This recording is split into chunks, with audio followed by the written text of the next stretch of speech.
Welcome back to America's Retirement Headquarters, home of the Retirement Guys formula and America's Medicare Associates with Nolan Baker, Scott Kirshner, Chaz Price. 419-794-3030 is the phone number. arhq.com is the website. I forgot to mention it earlier, but we were talking about last week's show. If you've missed previous editions of the show, you want to catch up, you want to hear more in-depth conversation about that alternative to saving towards your retirement in a 401k or their vehicles and actually enjoying that money now, go to Apple Podcasts, Spotify, YouTube. Just search for America's Retirement Headquarters. All the previous shows there for you to check out at your leisure. So wanted to go and get that out of the way. Let's go ahead and get back into the show here. One of the hit songs of the late Tony Bennett was called The Good Life. While his life was certainly full, passed away recently at the age of 96, not everything in that life was, well, good. Back in the early 80s, Bennett hit a rough patch. His popularity had dropped off. He struggled with depression, drug addiction. He owed the IRS $2 million in back taxes.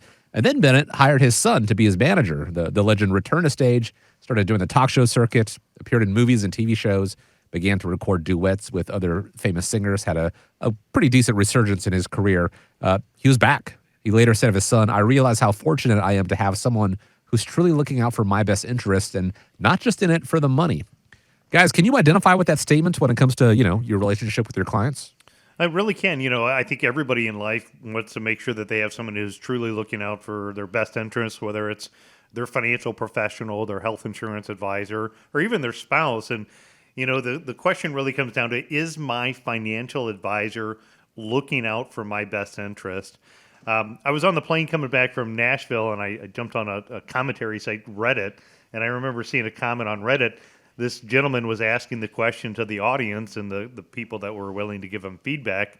He was talking about the fact that he was working with a financial institution, and it happened to be a bank, arm of that financial institution. And, he's getting charged 5.5% commission for every deposit that he put into his account. And he felt was worthwhile asking the audience, is this advisor looking out in my best interest or not? And, a lot of the feedback he got was negative feedback about that particular advisor and the commissions that were charged. I don't know if that's right or wrong. Depends upon, again, how long this investor planned on holding the money. Sometimes it does make sense if you wanted to pay something up front. I know our industry's moved, more towards fee-based advice, but, having that fiduciary duty and working in somebody's best interest, the first thing I would say is I think the overwhelming majority of the people, whether it's in my industry, whether it's in the real estate market, whether it's in health insurance, or whether it's in any industry, usually you're going to find a majority of the people go into that industry because they have a passion and they care for what they do. I mean, I've decided to focus my career in helping people have a successful and enjoyable retirement time because I lost my dad at a young age at 49, and he was the guy who taught me to save and invest for the future. Sure. And he never got to experience that joy of moving into retirement time and having that phenomenal retirement that he dreamed of. And I get to witness that every day with the clients that we work with and hearing the stories of their trips and travel. But it does come down, I think, to a lot of the concepts of fiduciary duty. I know, as a certified financial planner, Chaz, there's, more of a higher obligation that you're held to. So we also work in a fiduciary capacity. But it seems also like transparency, making sure that people understand what they're paying for. I met with a recent couple that had come in, and we started talking about their methodology, their philosophy, and I asked them, well, what are your fees and expenses that you're paying your current financial firm? And they really didn't have any clue at all. Sure. Mm-hmm.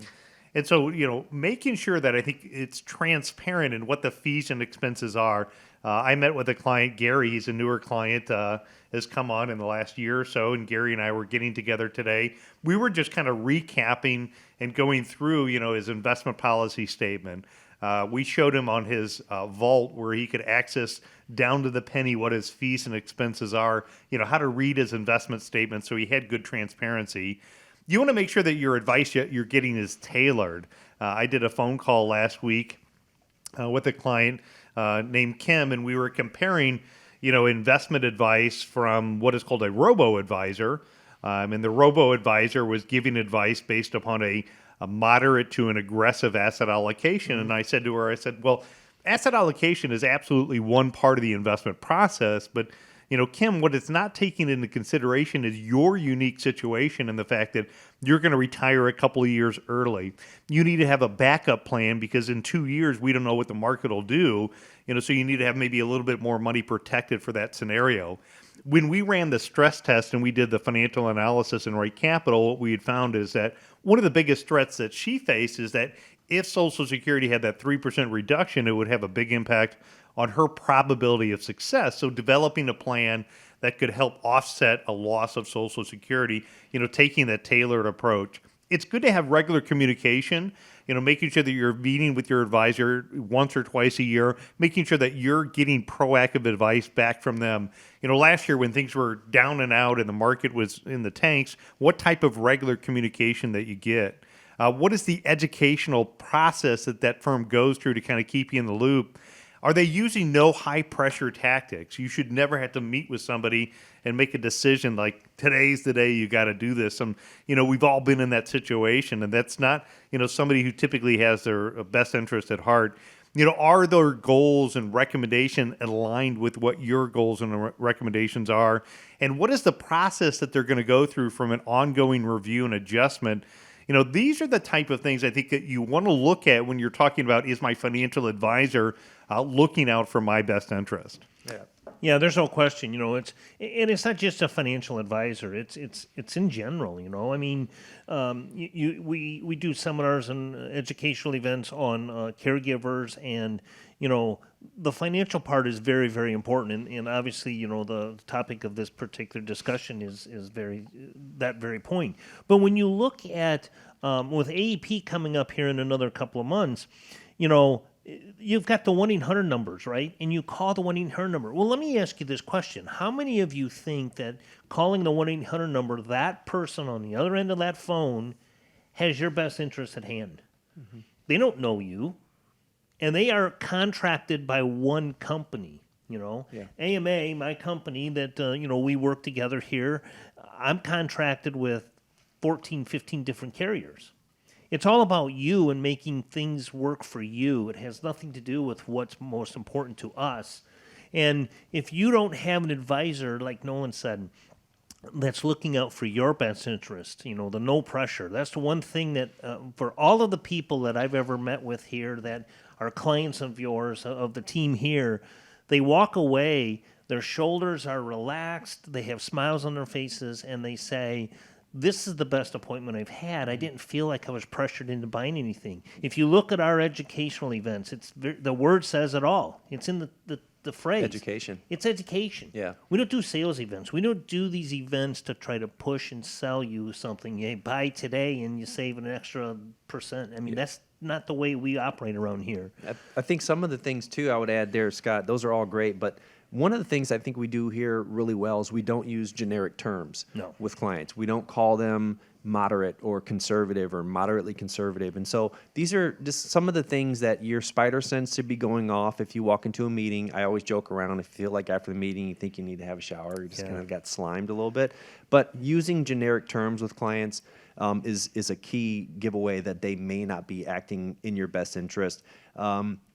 It doesn't also mean that we have to be your best friends. I have some great clients that are friends, but it does mean that there has to be some. We have to know you very well, and so it does help to have a good base foundation, having a little bit of just a rapport built up with the client to kind of give that trust feeling. Doesn't also mean that they can't make money. I am a financial advisor. I'm very passionate about making money, and the same for my clients. But I think it comes down to value as well. Right. And so I've always been an advocate of if we're not fees are usually only an issue in the absence of value. I say that all the time. So if you feel like you're getting a great service, a great value from your advisor, that's awesome. That may be an indicator that you're in the best position you can be in. Transparency is huge. Nolan hit that one home. Transparency is an issue in the 401k industry. You just don't know what you have. It's kind of like shopping at a grocery store and them not giving you any receipt. You don't know. You just, hey, it's $300. So, there's transparency. Also, the level of professionalism, I think, is encouraging. When you see they just have a process where you can kind of articulate why we made these recommendations, not necessarily just because they're simple for us to do. It makes sense. We have a high standard of practice that you can articulate maybe to your friends, hopefully. Heart of an educator, somebody mentioned that, we're teachers first and foremost. And sometimes you may want to look at that fee-based sort of commission sort of structure, how your advisor is compensated. Not to say that one is necessarily better than the other, but generally the fee-based compensation is an opportunity, puts us kind of on the same side of the table. So we want our clients to do better because generally, yeah, we do better. But from my perspective, it kind of gives them the ability to kick the tires. You're paying as you go versus in the example that you came up with, Nolan. Once I get my commission, I'm out of there. And I've seen that in some situations where, you never talk to the advisor again because they got 5 years worth of comp up front. And then lastly, I'll leave us with specialists. I think the advantage that we have at the Retirement Guys is we don't have to be all things to everybody. Right. And I think that's where you get into trouble with advisors that are trying to do that. That you can't be an attorney because you're not. So don't try to give legal advice. You're not an accountant. You just need to be specialist and do what you do and focus on it and let other people do what they do as well. I think hitting home on the specialist is key. Speaking of going to financial conferences, I attend a lot of conferences a lot. And I was in one up in Michigan. This is a couple of years ago. And this guy had his business card in our business, and he rolled it down like 3 times. Oh, gosh. And so I was thinking at the bottom, it probably even said, and roofing too. Yeah, right. So silly me, right? I wanted to take a picture of this guy's business card, so I put my phone up to my head like I was going to talk to somebody, and I went to snap a picture, and I didn't realize the flash was on. So, Oops. Yeah, caught off guard there for sure, but. Well worth it. Yeah, hopefully, if you're listening, those are the things that you're talking about when you're thinking about, is my financial advisor looking out for my best interest? Ask your gut, how do you feel right now? And, what could it hurt to get a second opinion? We'd love to give you a second opinion. What we can do is get together with you. We'll sit down. It's a conversation. You're not going to feel pressured into making any changes at all. But what we're willing to do, again, if you have more than $500,000 and you're within 5 years of retirement time, for the 5 callers that call in, what you can do is you can get our team action report. So within that team action report, what we're going to do is we're going to walk through an analysis of looking at your taxes. We're going to look at your estate planning. We're going to look at your asset protection and your money management. What we'll do then is we'll provide you a written summary of what our feedback is, maybe the areas that we can add value into what's happening, and other areas that could be blind spots that catch you off guard. And just getting that information, whether you decide to move forward with us or not, could be very helpful, and for you, being able to gain that confidence of you're in the right place, or maybe it is time for another home. And of course, we're happy to sit down and have that conversation with you. If you just be one of the first 5 callers, again, if you've saved $500,000 or more towards your retirement, 419-794-3030, circling back to being fiduciaries, acting in the client's best interest. If no changes need to be made, they're going to let you know that. And on the other side of the coin, part of being a fiduciary, acting in someone's best interest, as Chaz said, don't necessarily have to be your best friend. And sometimes they might tell you things that you don't want to hear. Perhaps, maybe delaying retirement is going to work in your best interest. Perhaps, buying that yacht or whatever isn't going to do well for your plan. They're going to let you know that. They're not going to be yes men, which is quite the opposite of what you want going into retirement. You want someone to make sure that, the plan that they've set out for you, the plan that they've educated you with along the way is going to work for you in the long run. You and you alone. That is what is most important in the long run. So again, 419-794-3030 is the phone number, or you can always go to the website and schedule a time there as well, arhq.com.